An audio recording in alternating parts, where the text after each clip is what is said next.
So good morning and welcome to another episode of Lost on Location. This time you might more sort of recognize it's the backdrop of earlier videos at my place. But we just had quite a day, to tell you the truth, yesterday. There's issues with the water and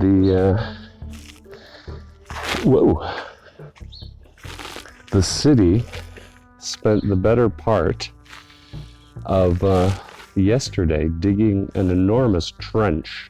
Yeah, I'll come up after they've gone or tomorrow morning early and do a little stand-up part.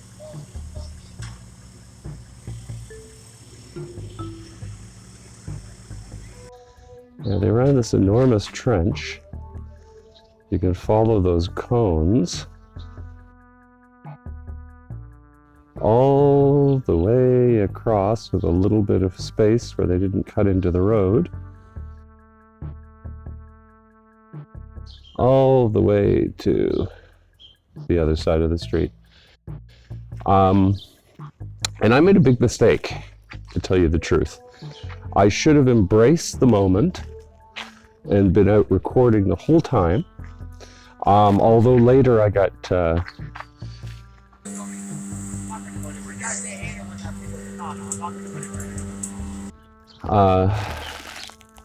I got scolded by the supervisor because supposedly a lot of the workers don't like being filmed. I have no idea why. And instead of doing what I should have done, I ended up not and missing out on just a great deal of crazy.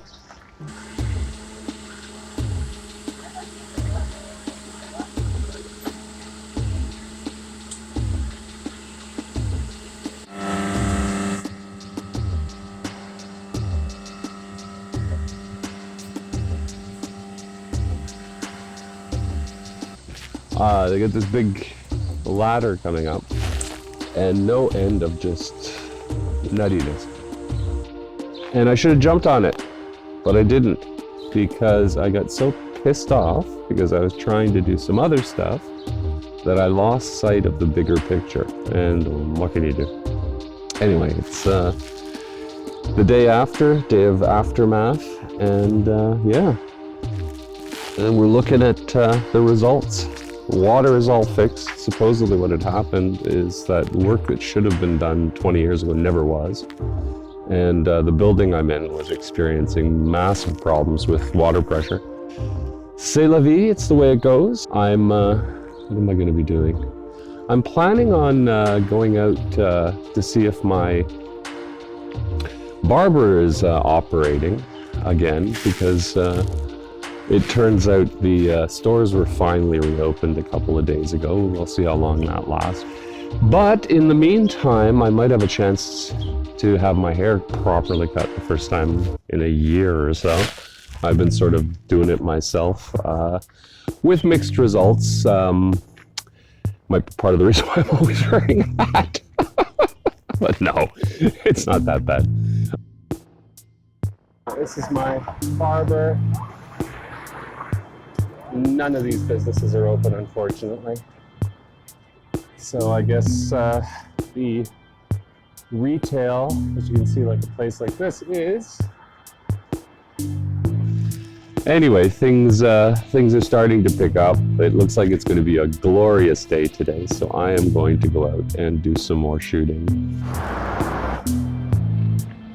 Okay, we are now on Kensington Avenue, the namesake of Kensington Market.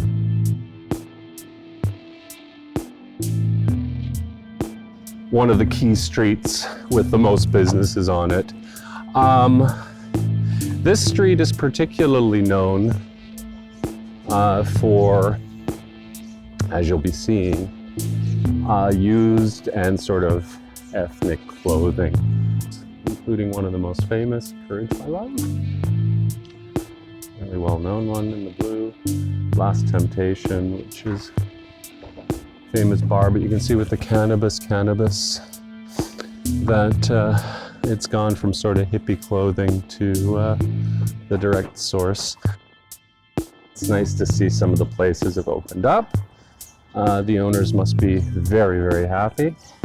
But in normal times, with weather even this nice, at 5-6 degrees and sunny on a Friday afternoon, this place would be teeming. Paul's Boutique in Kensington Market, otherwise known as Beastie Boys' best record, their second one. Was called by at least one critic the Abbey Road of rap. They're good burgers.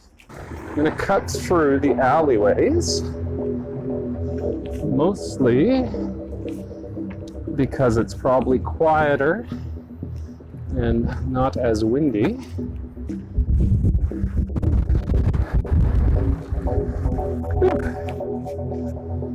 It's almost too windy.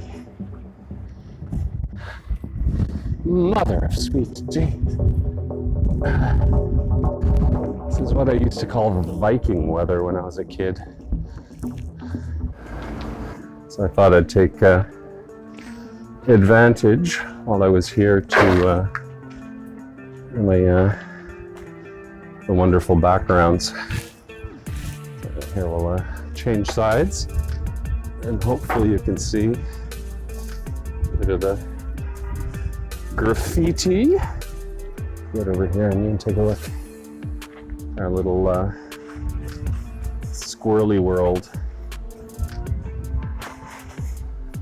Yeah, Toronto's alleyways are filled. I'll do an episode of that, are just filled. You can't see this well. I'll have to come back with a better light. There we go. Looks like a lot of the bars and restaurants that have survived are busily getting ready and think that they're likely to see a reopening in April. That's a very positive sign, which will hopefully come to fruition. And on that happy note, I'll talk to you soon.